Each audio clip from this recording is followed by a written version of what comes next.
Welcome to Garden Planning with a Biodynamic Moon Calendar for August 2024. My name is Katrina Wolf. My business is Blue Borage, and I love helping people learn how to use elements of the biodynamic moon calendar so that it doesn't feel overwhelming and you can carry on and lead a normal life without ruled by the calendar. So a lot of what I do is geared towards home gardeners, people with a workplace edible garden, school gardeners. It's probably not suitable for full commercial growers who are depending on biodynamics for their livelihood, but those sorts of people probably already have a calendar and aren't watching this. So first thing I would suggest is to just quietly once a month and think back and think where you are now and think forward. Think back to this time last year or 2 years ago in this season and how things have changed and how you want it to feel in this season, this time next year, in 2 years' time. Think about your annual goals for the garden, how you're tracking, and sort of get that big picture and then bring it down to the next 4 weeks, the next month, and what tasks fit this season. So I have this download where you work through like the month and the year, the season, your goals for the garden, and then if you need any biodynamic preparations, and if so, that's when you start to think, okay, where in the biodynamic calendar am I going to use these? What are my composting goals, and how does that tie in with the moon's rhythm? And then from all of that, you find the key dates and then get them into your wall planner or your daily diary, your schedule, and then reflect at the end of the month. So on the right-hand side, you can see my notes for this time a month ago for July and reflections at the bottom of the page there. If you follow the link underneath the video and download this form, you'll get updates as I think of new ways of planning month at a time. Okay, so key dates for New Zealand for August 2024. We have the full moon on Tuesday the 20th, new moon on Sunday the 4th, moon opposite Saturn on Wednesday the 7th. Descending is the first day of the month, and then again later from the 16th to the 28th. The ascending period is from the 2nd to the 15th, and then the last 3 days of the month. The nodes are the 9th and the 23rd. And I feel like I need to do another YouTube kind of explainer video of what I do in the descending period, what I do in the ascending period, why I pay attention to moon opposite Saturn, what the full moon and the new moon means for me as a home gardener, growing as much food as I can to feed myself, but also like I really love growing flowers and I'm just obsessed with composting.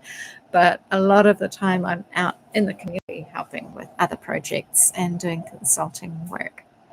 Now, if all you need are those key dates, you can hop out, close this video and go do your own garden planning. From here on in, I'll show what I've been working on for July, what I'm planning for August, and then show you how, based on my plans, what I'm putting into my schedule to fit in with the biodynamic moon calendar. So off we go. Here at the soil farm. This is the paddock that has been nicknamed the flower farm. Photo on the left was taken soon after moving here at the end of 2021. This is not the area next to the little sort of garden studio that I rent. It's my landlords, Marina and Romero, to take this side of the flower farm paddock and make compost and manage the weeds and plant flowers. And so yeah, this is tracking pretty well. This windrow here isn't very high. I'm fussing with the biodynamic compost preparations or cow manure. I'm really just getting all the weeds and the kikuyu grass and the green material, tree prunings, and then layering it with compost, like this was a hot compost pile here, and as I dismantled it, then the sticks and the twigs and the dried kikuyu is all getting layered into a new batch. And so my hope is that, where are we now? End of winter. By the end of spring, start of summer, I would like to be scraping some of this away and planting some things. Mind you, will I be planting anything there in summer when we don't have a hose that would reach that far and everyone's too busy to water? It'll probably be autumn, which means that I've actually got more like 4 or 5 months to just keep on layering this higher and higher and higher to uncover later.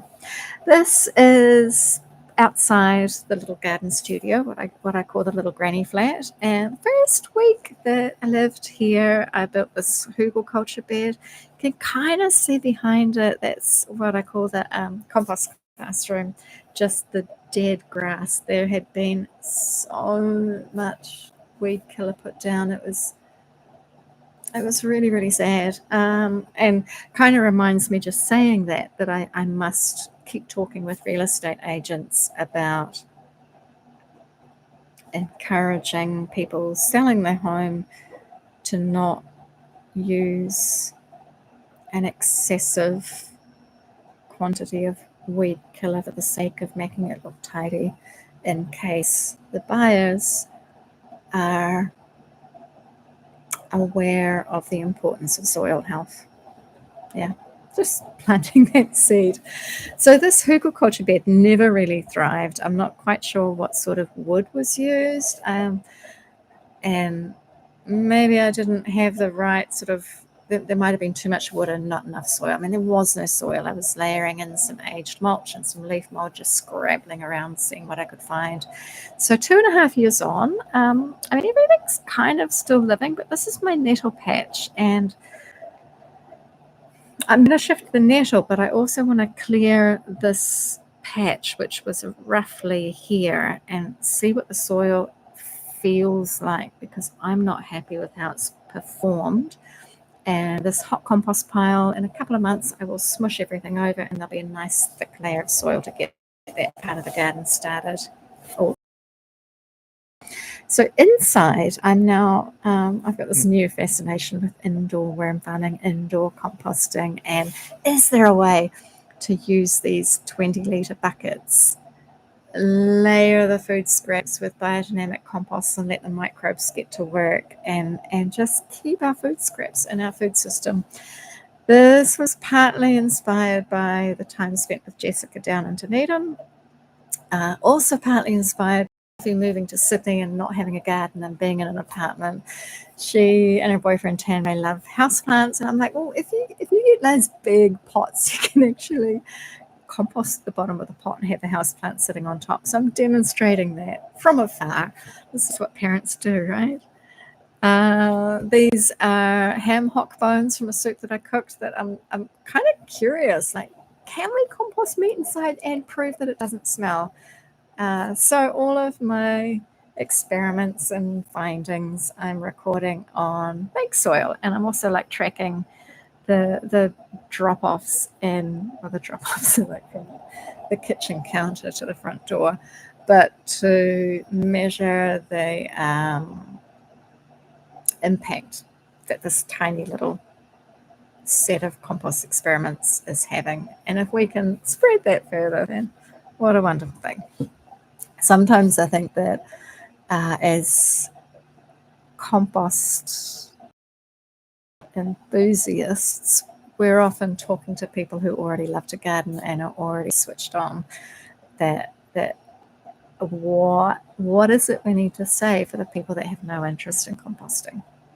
And I have this sneaking suspicion that houseplants are kind of like a to a fascination with soil and soil health.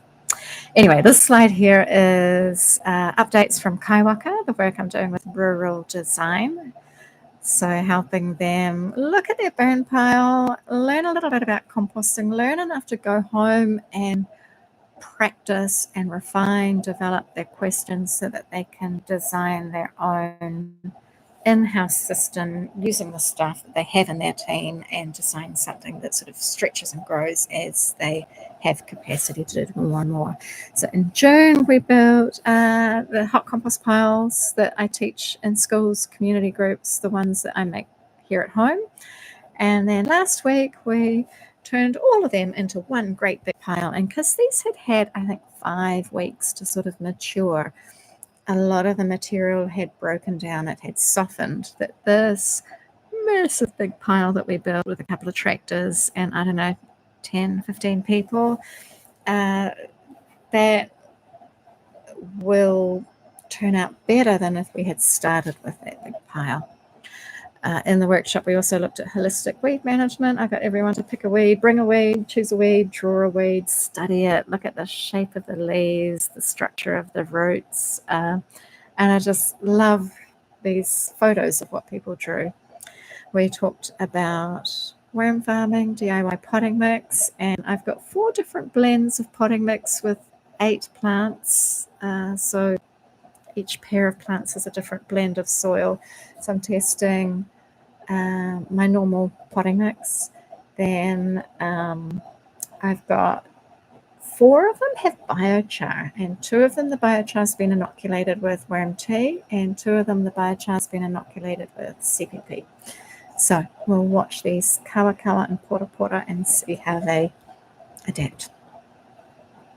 This is people drawing their weeds, their chosen weeds. On the left, I chose the puha to draw, and I've become kind of fascinated with the puha. I think in English it's sow thistle, sow thistle, milk thistle.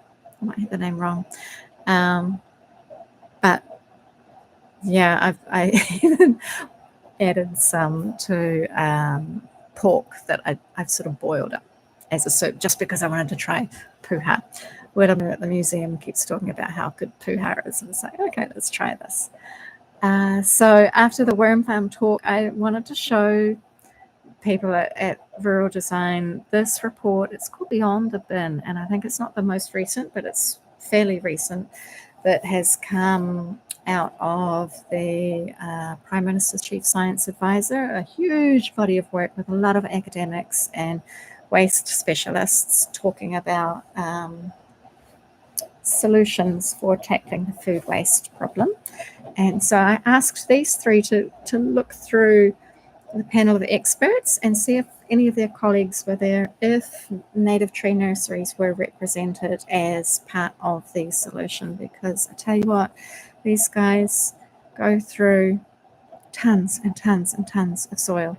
And I'm certain as we move into a more circular economy and start being more sustainable with how we manage waste, the food scraps will be turned into soil more than anything else.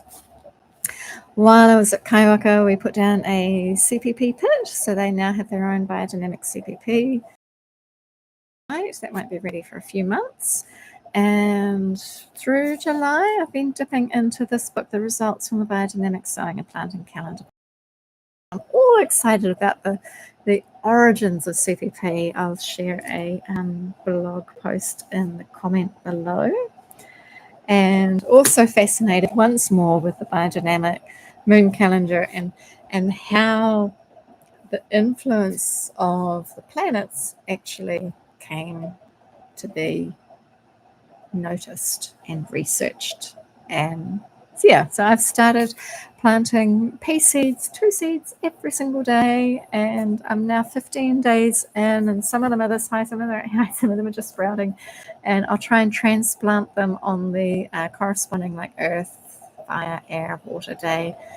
And at this stage, I can't see any real difference between the plants, but perhaps once they're producing peas, there'll be more of a visible difference. So stay tuned for that. Another at home, traveling around the place. Strategy meeting with the Tamaki Makaurau Composters Network working group. So we've got Sephora and Tim and Kristen. Contact at Ceres Organics. We were looking for a space to meet, and I said, let me ask Ceres if we can have if they have a spare room, turned out to coincide with the Auckland Food Show, so most of the series admin team were at the food show, so we were able to use their room, which was such a treat. The alignment between Series Organics and the Composters Network is just an amazing thing to be helping to kind of connect these groups with each other. This Tim is planting a pineapple sage, I think, from Kalmana Gardens in Ponsonby, and just sort of reminded me as he planted it of how the soil, the compost at Kalmana, is made at the soil factory, which is this big set of carbon cycle compost boxes where local businesses and homes in the Ponsonby area bring their food scraps, and they've got a bicycle that does pickups. That it is the ideal circular food system, and so a little bit of that is now planted into the series edible garden. So cool. This is the stall at the food show. Paul Pravani and Mrs. Sally, who after my workshop with the series team went and bought the herbs that I gave them as like really yummy edible flowers or used for garnishes or herbs for teas or easy things to add to a salad. And I just like when someone shows me the borage flowering in their garden, it just fills me with joy. Yeah. What else? I have been tracking the human design transits for, I think it's 3 weeks now. And so this is more and more just probably more interesting than astrology at this point in time. So I won't say too much about it, except that you can see the zodiac signs of astrology around this wheel, 64 gates of the I Ching that correspond with the body graph here. And what I'm curious, you might see this change over the next month, is that these, like the human design, the energy coming in is from the physical planet. And what we're looking at here, I'm pretty sure this is the tropical zodiac, and I'd like to have another layer, which is the sidereal zodiac, the actual physical star constellations. So stay tuned for that. Another thing to point out with human design is where I've been staying up in Kaiwaka. It's the Airbnb owned by Sabina and Wolfgang, who were classmates through the human design study that I did. And Sabina has gone on to do the professional training. She's now an analyst, and I twisted her arm, persuaded her to do a YouTube live video with me talking about the services she offers. So you can hop over, and it might pop up on the side as you're watching this, and learn about human design and meet Sabina. Okay, plans for the garden. I feel like I'm waffling tonight. Soil farm, just more composting, get those fruit trees planted. I was meant to do them in July. I got a flat tire instead, didn't go tree shopping. I haven't made the CPP. I was quite sick. Like I got to the point where the cough wasn't going away that I just decided I need to rest, just not overdo it. So I didn't go out hunting for cow manure. Our neighbours have moved. We don't have any cows. I think we're getting goats, which is pretty cool. I need to prepare the soil farm for visitors, and that sort of means tidying outside the front gate so there's plenty of parking, getting some signage. I need to research the health and safety, what I need people to sign as they arrive, and what hazards I need to let people know about. So lots and lots of work to do there, and to always have a contingency if it's raining, which means clearing out the garage. Anyway, more planting at Series Organics. Carry on with the winter project with Rural Design in Kaiwaka, the native tree nursery. Got one more workshop in August, and then closing the loop, the art of composting. My focus with this beginner-friendly online course are these indoor prototypes. And so I'll probably look at doing a funding application for waste minimization innovation funding. And I would love to design something wooden so that we have an alternative to all these plastic solutions for composting.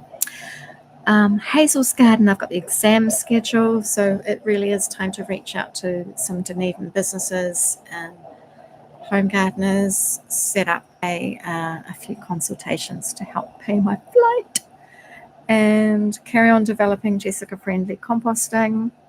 She's probably my hardest client in the world, and my favorite.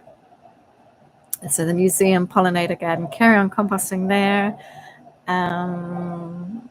What else to say about the museum? I am getting close to needing to design business cards. When I run out of, I think I've got maybe 100 business cards left, but when they're gone, I will use the fully functional letterpress printer at the Tuako Museum to print my stationery. So I might even get to use the machine and find a font that's, if I could find something that's 100 years old, man, it would be a buzz. Okay, the French Cafe Garden is a meeting point for customers to come and get seedlings. I haven't really got my seedling production in full swing yet. It still feels like, sure, it's the end of winter, but it's not. Yeah. Tuako Township and Circular Tuako, I have the funding that should land in my bank account around the 20th of August. So the last week of the month, I will be announcing how that's going to run. And then Whangarata Community Hall, I applied for environmental initiatives funding with the Waikato Regional Council to have to make it spray-free for a year and fund holistic weed management workshops. Fingers crossed I get that. Okay, so how to put all my plans into the calendar? It's pretty simple. I get the soil farm visitor prepped for August. That can happen no matter what the moon is doing. Second one there, record videos of all the worm farming options in use here. Again, I would be quite happy doing that at any point of the moon's rhythms. Plant a couple of fruit trees, grapefruit and mandarin. That will be a descending moon phase period. So I've got the tree planting near the end of the month, along with the CPP. I've kind of put prepare visitors early in the month so that it's ready, and the seed sowing in the ascending period just before moon opposite Saturn. So, I consider myself a biodynamic gardener, but there's so much that is almost a daily rhythm or a weekly rhythm, or just appreciating the season and getting to know each plant and not spraying the weeds. That the moon calendar is really just one aspect of a much bigger picture. So I hope that helps. And if you would like help planning your gardening tasks, never buy soil again, start growing from seed, and create a sort of a closed loop system where you're really confident to use any of the biodynamic preparations and have exquisite soil coming out of your compost, then please get in touch. My email address is there, katrina@blueborage.co.nz, and the link below this video will have how to book a coaching call with me if that's what you'd like. There's a few of the online courses there as well. So with that, I stop sharing there and end the live stream. See you next month.